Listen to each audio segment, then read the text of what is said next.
두 종류의 자녀에 대해서 말씀합니다. 첫째는 하나님의 자녀, 두 번째는 마귀의 자녀. 우리 내용이 너무 광범위하기 때문에 오늘은 하나님의 자녀에 관한 묵상의 주제로 함께 말씀을 나누려고 합니다. 이제 다음 주 월요일에 마귀의 자녀에 대해서 함께 묵상하도록 합니다. 어제 우리가 나누었던 주제가 하나님의 씨, 스페르마. 단수로 사용할 때는 예수 그리스도를 상징하고, 복수로 사용할 때는 하나님의 백성들을 의미한다고 소개했습니다. 이제 오늘은 하나님의 자녀. 우리가 좀 심각하게 이 말씀을 만나야 합니다.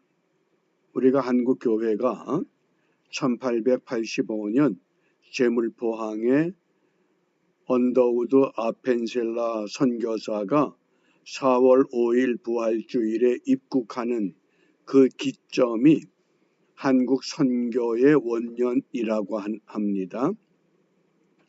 짧은 선교 역사 속에서 한국 교회가 급성장했다. 우리가 굉장히 성장에 대한 고무적인 태도를 취하고 있었습니다. 근자의 한국의 정치 사회 현상을 보면 갑자기 무너지는 현상을 우리가 경험하게 됩니다. 특별히 근자의 불량국가라고 하는 것, 이 불량국가, 한국이 지금 급속도로 불량국가로 치닫고 있습니다. 과연 이것이 올바른 신앙인가? 우리가 한번 깊이 성찰해야 할 중요한 시점입니다. 그래서 오늘 이 하나님의 자녀, 요한일서 3장 10절입니다. 이러므로 하나님의 자녀들과 마귀의 자녀들이 나타나나니 무릇 의를 행치 아니하는 자나 또는 그 형제를 사랑치 아니하는 자는 하나님께 속하지 아니하니라.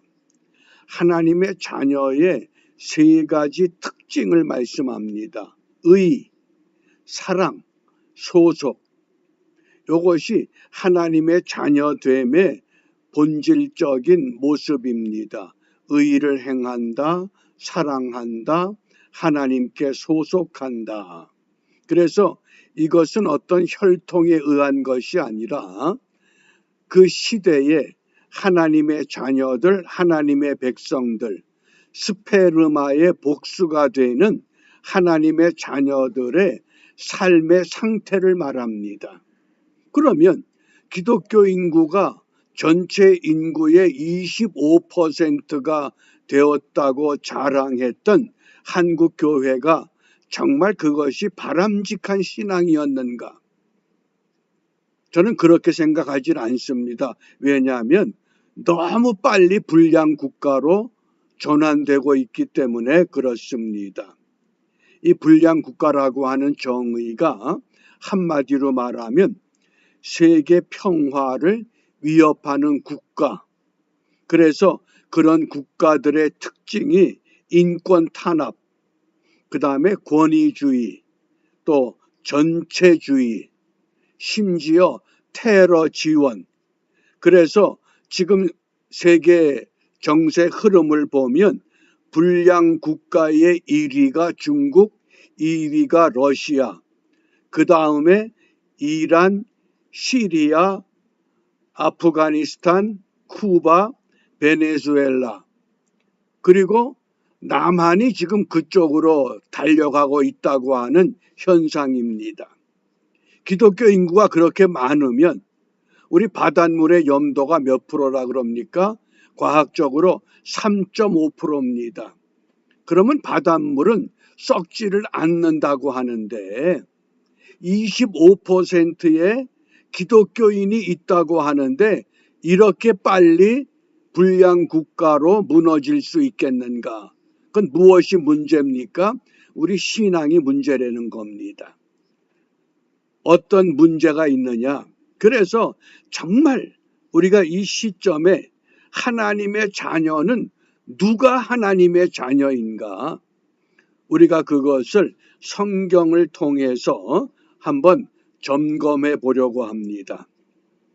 첫 번째, 하나님의 자녀는 요한복음 1장 12절입니다. 영접하는 자, 영접한다. 영접한다고 하는 것은 이 람바노라는 단어를 사용해서 모신다 그런 뜻입니다. 손님이 찾아왔습니다. 문전박대할 수도 있고 집 안으로 모실 수도 있습니다. 예수님이 밖에서 문을 두드립니다. 문을 열면 그게 람바노입니다. 문을 열지 않으면 그것은 영접이 아니라고 하는 것. 그래서 영접하는 자, 어떻게 영접하느냐? 그 이름을 믿는 자, 예수 그리스도 임마누엘, 그 이름, 예수님의 이름을 믿는 자, 곧 그들이 하나님의 자녀가 된다고 하는, 이게 하나님의 자녀 되는 첫 번째 비결입니다. 영접해야 된다. 어떻습니까? 정말 내 속에 십자가에 못 박혀 죽으신 예수님이 살아 계시는가? 참 안타까운 건 우리 한국교회 실정을 보면 왜 이런 현상이 나타나느냐? 정말 죄악에 대해서는 항거하질 않습니다. 죄가 아닌 것 가지고 사소한 다툼을 계속 싸웁니다. 그러니까 본질은 잃어버린 겁니다. 본질이 아닌 어떤 것 때문에 마음 상하고 상처받고 토라지는 그런 현상. 왜 그렇습니까? 정말 예수가 우리 안에 있다고 하면 그 이름을 믿는 사람들, 하나님의 자녀가 되면, 너희가 세상의 소금이라고 했는데 바닷물의 염도는 3.5%인데 25% 소금이 전부 가짜가 아닌가. 두 번째, 하나님의 자녀가 되는 방법은 의를 행하는 것 그랬습니다. 요한일서 2장 29절입니다. 너희가 그의 의로우신 줄을 알면, 예수님의 의를 알면, 예수님의 의를 깨달으면 의를 행하는 자마다 그에게서 난 줄 알리라. 예수님께로부터 나오는 예수님의 자녀가 되는 방법은 의를 행한다. 이 행한다는 포이에오라는 이 단어가 그 가운데 머문다, 의 가운데 머문다 그 뜻입니다. 나는 의 가운데 머물면 됩니다. 다른 무엇은 우리가 염두에 둘 이유가 없습니다. 정말 내가 의 가운데 머무는가? 첫째는 영접하는 것, 두 번째는 의 가운데 머무는 것, 그 다음에 세 번째는 물과 성령으로 거듭남을 강조합니다. 너무나 잘 아는 니고데모와 예수님과의 대화 속에서 요한복음 3장 5절 6절입니다. 예수께서 대답하시되 진실로 진실로 네게 이르노니 사람이 물과 성령으로 나지 아니하면 하나님 나라에 들어갈 수 없느니라. 육으로 난 것은 육이요 성령으로 난 것은 영이다. 그래서 물과 성령, 대표적인 그 의미가 물은 물세례, 성령은 성령세례.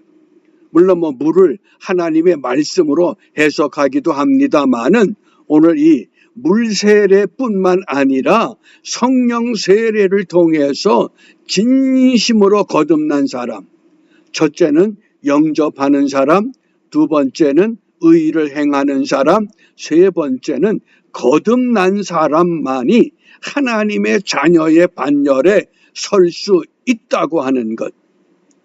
그 다음에 네 번째가 믿음을 강조한 겁니다. 우리가 믿는 게 뭡니까? 영접하는 게 믿는 것이고 거듭나는 것이 믿는 것이고 의를 행하는 것이 믿는 겁니다. 예수 믿습니다. 입으로 믿는 것이 아니라 입으로 믿고 마음으로 시인하고 몸으로 행동하는. 그래서 에베소서 2장 8절에 너희가 그 은혜를 인하여 믿음으로 말미암아 구원을 얻었나니 이것이 너희에게서 난 것이 아니요 하나님의 선물이다. 믿음은 뭡니까? 예수는 하나님의 아들이시고 우리의 구원자가 되신다고 하는 것. 그래서 이 하나님의 자녀의 특성, 특권을, 이 도표를 잘 기억하시길 바랍니다. 어떤 관계냐? 하나님을 아버지라고 부를 수 있는.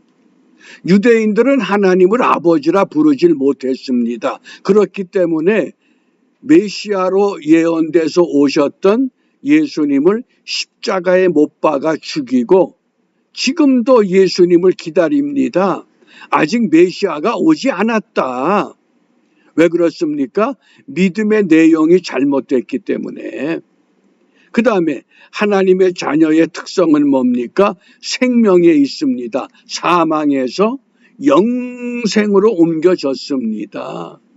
내 육신의 몸이 이 땅에서 호흡이 멈추어져 땅에 묻힐 수 있지만은 그것이 끝이 아니라 반드시 주님 다시 오실 그때에 우리가 회복될 수 있다고 하는 생명. 그렇기 때문에 반드시 바른 양육이 필요합니다. 어떤 양육입니까? 하나님의 말씀을 깨닫게 하는 성령, 성령으로 세상을 이기는 승리. 어제도 잠깐 소개했습니다마는 세계 인구가 82억입니다. 가장 많이 팔린 책이 성경 40억 권 정도라고 합니다. 그러면 우리가 성경을 통해서 예수를 만나는데 성경을 읽었던 사람들 40억 명이 예수를 믿어야 되는데 그렇지 않다고 하는 건 무엇을 말합니까? 말씀이 성령과 더불어 역사되는 과정을 우리가 소홀히 했다는 이야기입니다. 그래서 양육을 받은 사람은 반드시 사명을 갖습니다. 세상의 소금이요 빛이 돼서 하나님께 영광을 돌려야 합니다. 그럴 때 비로소 열매가 맺습니다. 어떤 열매? 사랑과 의라고 하는 열매가 우리에게 주어지는 줄 압니다. 정말 한국교회가 이 시점에 불량 국가로 치닫는 아주 고속열차를 타고 지금 불량 국가로 가고 있습니다. 그런데 교회는 잠잠합니다. 왜? 우리는 큰 부흥을 했기 때문에. 그건 부흥이 아닙니다. 하나님 앞에 잘못된 우리의 신앙 정말 바르게 점검하면서 과연 이 시점에서 교회가, 성도들이 나는 하나님의 자녀인가? 어떻습니까? 올바른 하나님의 자녀의 모습을 우리가 회복하기 위해서 이 아침에 무엇을 기도하느냐? 마태복음 13장 38절 말씀에 보면 밭은 세상이요 좋은 씨는 천국의 아들들이요 가라지는 악한 자의 아들들이요. 이 세상엔 좋은 씨가 있고 나쁜 씨가 있다는 겁니다. 하나님의 씨가 있고 마귀의 씨가 있다고 하는 겁니다. 씨가 뭡니까? 씨는 복음이요 씨는 예수 그리스도입니다. 그걸 받아들이는, 영접하고 의를 행하고 믿으면 뭐가 됩니까? 하나님의 올바른 자녀가 됩니다. 천국의 아들들이 됩니다. 그런데 그렇지 못하면 가라지가 된다. 가라지가 뭡니까? 세상이 불량 국가로 치닫는데도 그것에 대해서 올바른 외침을 갖지 못하는 그게 악한 자입니다. 그게 나쁜 씨라고 하는 그래서 이 아침에 우리가 무엇을 기도하느냐? 생명의 말씀으로 무장하게 해달라. 성경 공부를 많이 한 것이 중요한 것이 아니라 씨는 생명이 있습니다. 한 알의 밀이 땅에 떨어져 뭡니까? 생명이 떨어져서 싹을 내면 생명이 없는 씨가 너무 많다고 하는 것. 그래서 우리 한 사람 한 사람 천성으로 가는 이정표를 세워야 합니다. 어떻게? 세상에 소금과 빛이 되도록. 바닷물의 염도가 3.5%밖에 안 되는데도 우리는 선교 1세기 만에 전체 인구의 25%가 기독교라고 자랑했던 그 자랑이 얼마나 부끄러운 수치인가.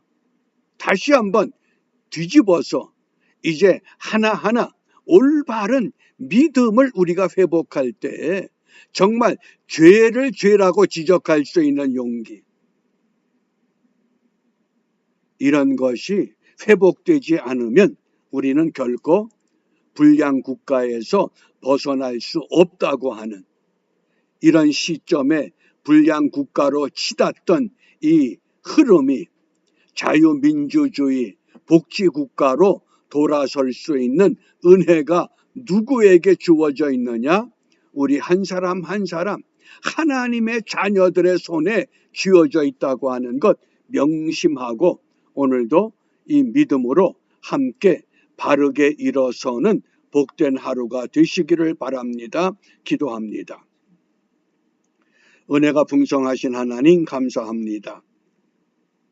우리의 삶과 우리의 신앙을 다시 한번 돌아보게 하시고 이 아침 시간에 이 말씀을 함께 나누는 모든 백성들 온전한 하나님의 자녀로 회복하여 이 땅에 어디에 있든지 천성의 이정표 바르게 세워 주위 사람들 삶의 방향, 삶의 목표가 분명하게 드러날 수 있도록 인도하여 주시옵소서. 예수님 이름으로 기도합니다. 아멘.